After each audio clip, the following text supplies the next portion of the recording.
Welcome back to Just Chattin, and this is the series of videos we do on Thursday and Sunday evenings just for our own entertainment. So, as you've perhaps noticed, Audie is not with us. He's in the other room sleeping. He had been sleeping out here. I have his blanket. This is Audie's blanket. One side is leopard. The other side is panther, because we have to reinforce this notion that he really is a brave jungle cat. So the brave jungle cat is snoozing. Well, today I thought we would take a look at a single chapter in Harry's book, Spare, because I think this will give you a strong sense of the general tone of this book. And, of course, the Valentine Lowe book has just come out, so I'm really anxious to sort of move on to that and get away from sock puppet fantasy land. So, we'll get started when we come back.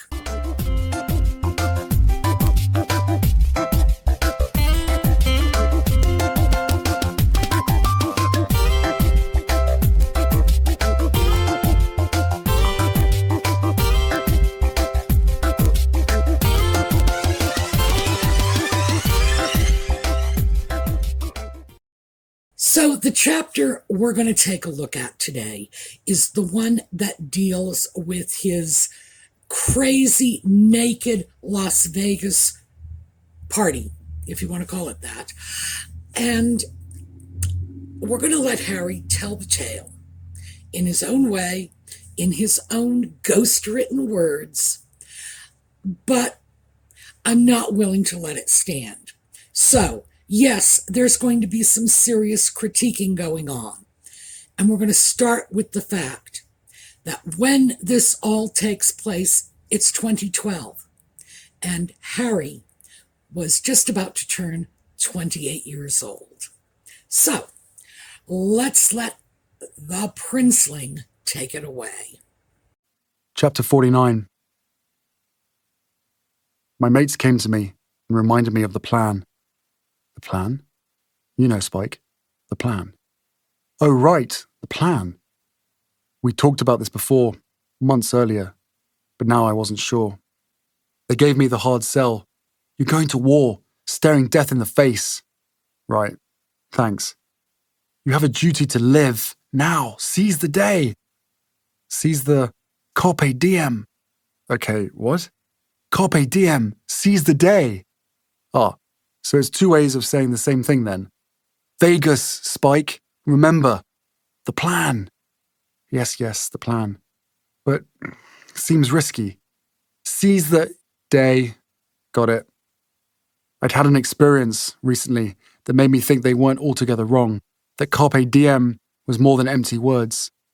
Playing polo that spring in Brazil to raise money for Centobali, I'd seen a player take a hard fall from his horse. As a boy, I'd seen Pa take that same fall, the horse giving way, the ground simultaneously smacking and swallowing him. I remembered thinking, why is Pa snoring? And then someone yelling, he swallowed his tongue. A quick-thinking player jumped from his horse and saved Pa's life. Recalling that moment, subconsciously, I'd done likewise. Jumped off my horse, run to the man, pulled out his tongue. The man coughed, began to breathe again. I'm fairly sure he wrote a sizable check later that afternoon to Centobali. Okay, so Harry has set up the scene, and he starts by telling us this incredible story of a polo match in Brazil when he saved a man's life.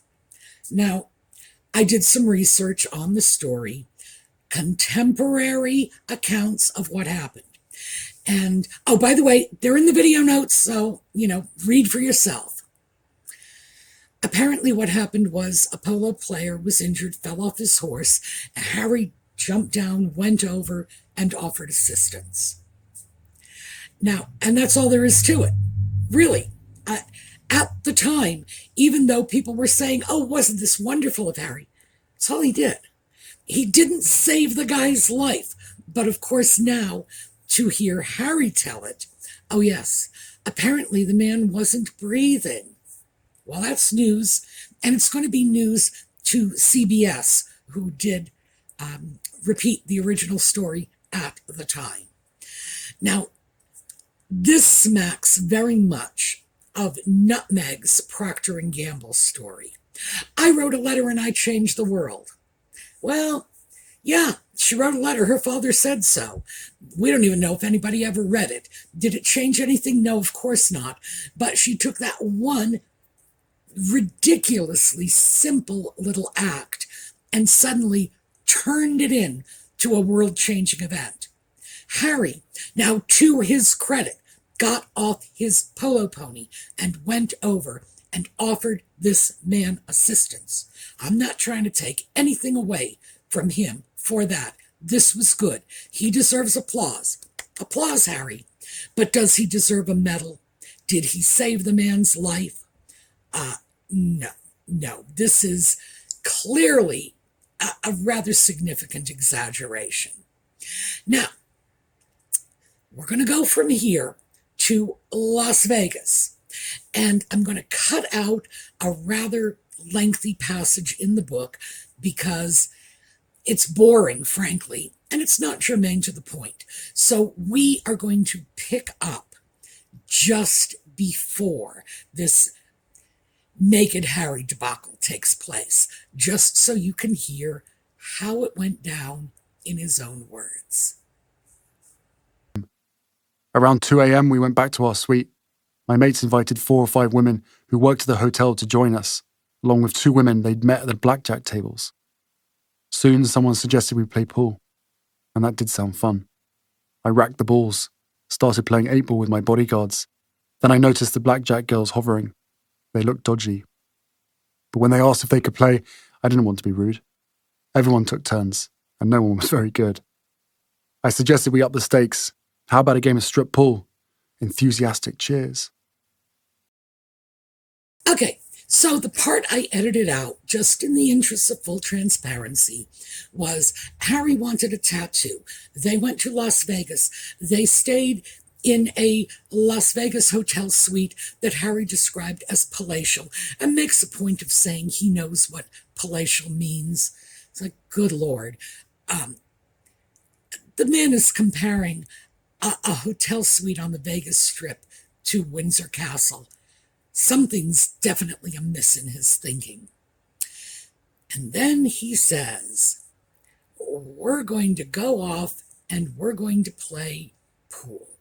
Now, I'm going to refer to it as billiards because they had a pool party earlier, and I think pool meaning swimming pool and pool meaning billiard table is going to get confusing, so I'm going to go with billiard. So they are playing strip billiards. Now, keep in mind, Harry has already said that 2 of the women there, he describes them as girls, but I'm sure they were women. 2 of the women there were a little dodgy, and he invited them anyway to play. And it was his idea to turn this game of 8-ball into strip billiards. Don't lose sight of that because that becomes important later. So, let's continue with the story. 10 minutes later, I was the big loser, reduced to my skivvies. Then I lost my skivvies. It was harmless, silly, or so I thought, until the next day. Standing outside the hotel in the blinding desert sun, I turned and saw one of my mates staring at his phone, his mouth falling open. He told me, Spike, one of those blackjack girls secretly snapped a few photos and sold them. Spike, you're everywhere, mate. Specifically, what was everywhere was my arse. I was naked before the eyes of the world, seizing my DM. Billy the Rock, now studying his phone, kept saying, "This isn't good, H." He knew this was going to be hard for me, but he also knew it wasn't going to be any fun for himself and the other bodyguards. They could easily lose their jobs over this. So, the next day, when Harry realizes this is all over the papers, his naked butt, well, not just his naked butt, here's one of the pictures that came out. So, we're dealing with more than Harry's naked butt. We are dealing with Harry wrestling with an equally naked young woman. And now, it's occurred to him that this was not good. And while he is doing this mea culpa, it's occurring to him that he's jeopardized the jobs of his bodyguards. And remember our dodgy girls? He has apparently decided they were responsible for taking the photos, even though it said they took the photos secretly, which means no one saw them do it, and selling the photos, and he's offering no proof of that either. The fact is, I've seen many of the photos from that little photo session, and there's nothing in those photos that suggests to me they might not have been taken from the balcony next door or with a telephoto lens from a hotel across the street. Nothing. So, who knows who took the photos? No reason to believe they were sold. For all we know, a Welsh national could have been in the room next door, snapped a few photos through the window.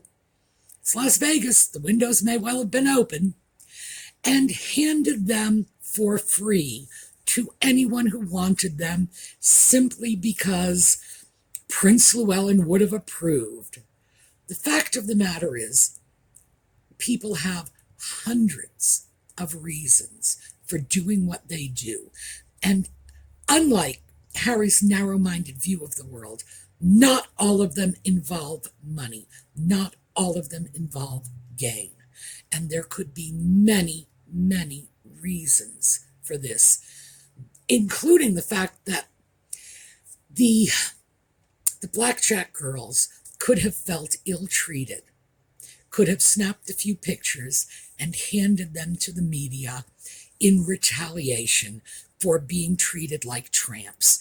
And from the pictures I've seen, the girls were being treated like tramps. I don't know which girls were which, but yeah, I don't think they were exactly being treated with courtesy. So who knows? But it shows you something about Harry's mind, that the thought he immediately leaps to is dodgy blackjack girls selling these photos for money. I think it says a lot more about him than it says about them. So, back to the story. I berated myself. How had I let it happen? How had I been so stupid? Why had I trusted other people? I'd counted on strangers having goodwill. I'd counted on those dodgy girls showing some basic decency. And now I was going to pay the price forever. These photos would never go away. They were permanent. They'd make a foot tattoo of Botswana look like a splodge of Indian ink. My sense of guilt and shame made it hard at moments to draw a clean breath. Meanwhile, the papers back home had already begun skinning me alive. The return of Hooray Harry. Prince Thuggo strikes again. I thought of Cress reading the stories. I thought of my superiors in the army. Who would give me the heave-ho first? So now we get to the good part. How did I let this happen? How had I been so stupid? Why had I trusted other people?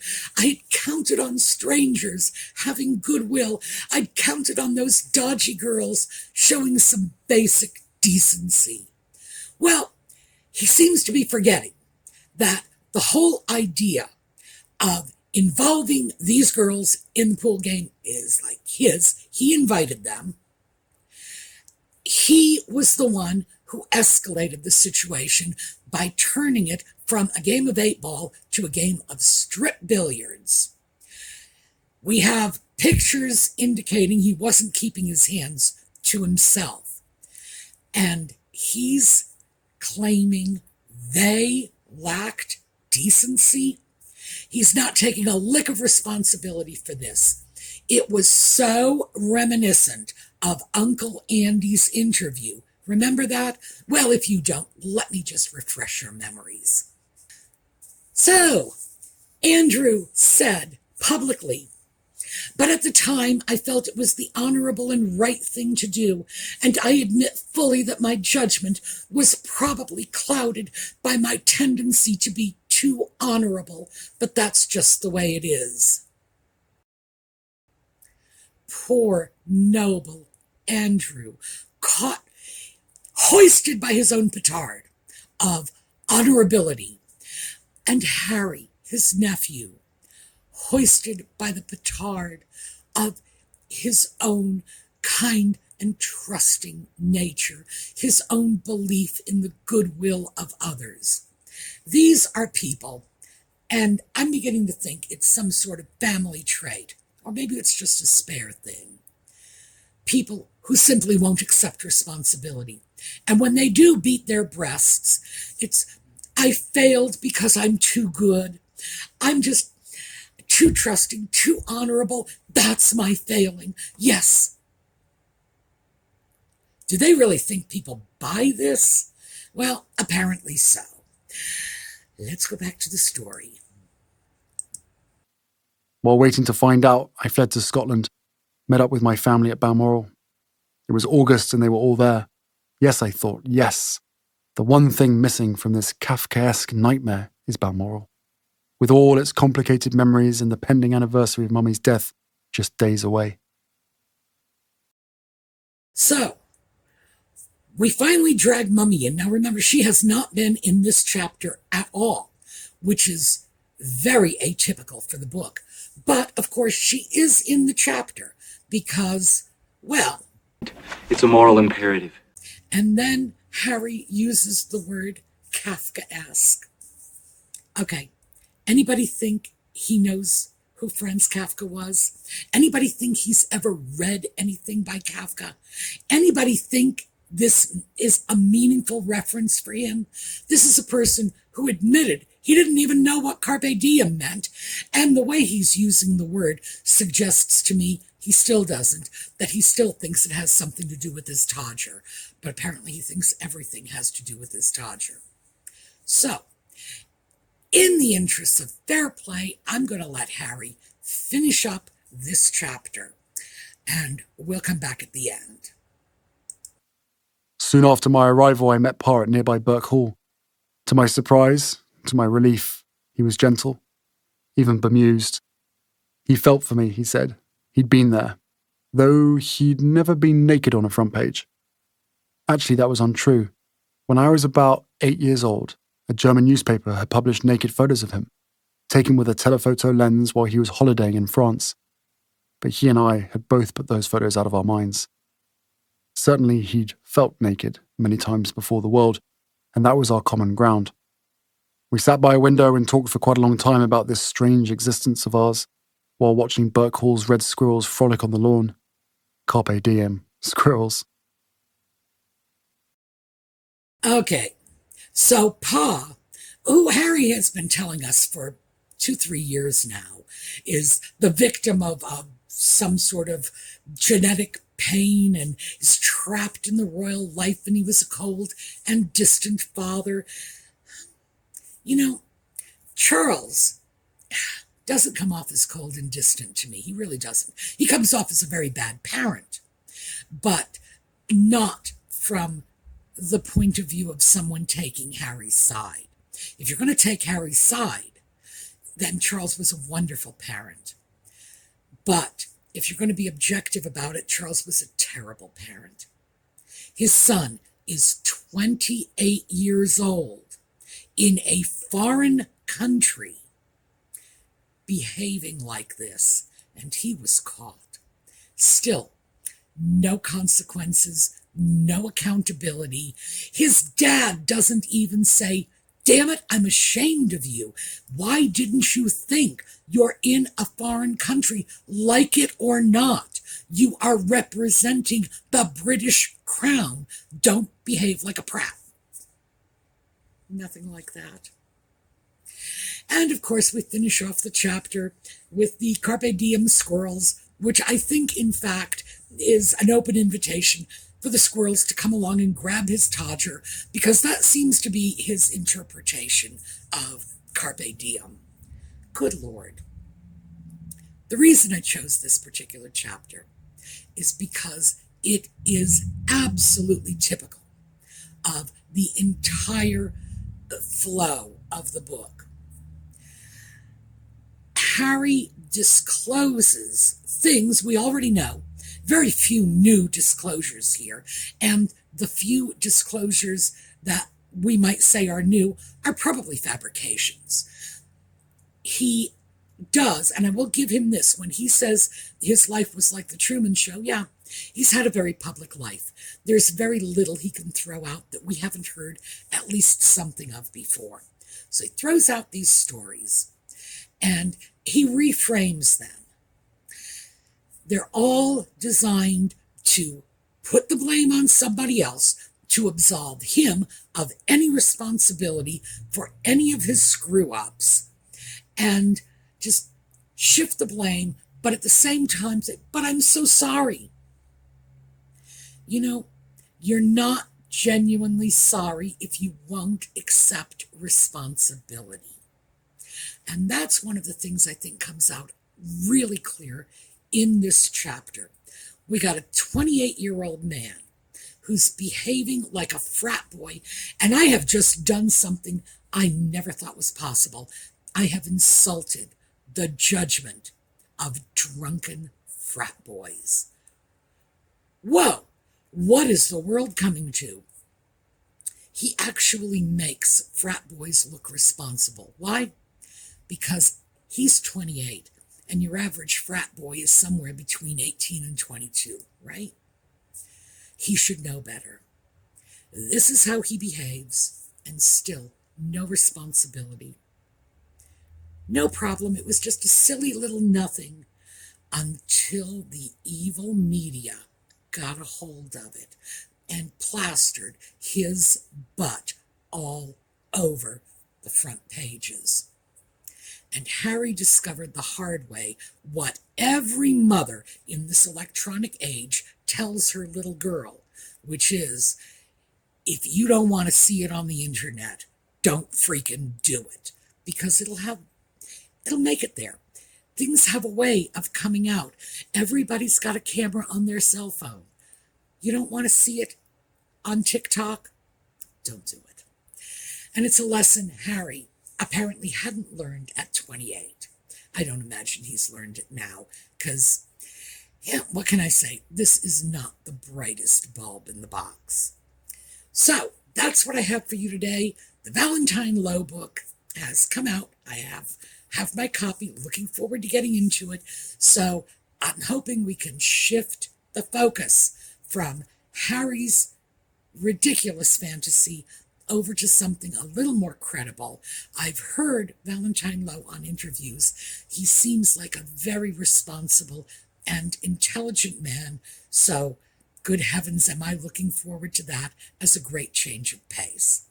Now, very, very quickly, we have made our donations for the month of January.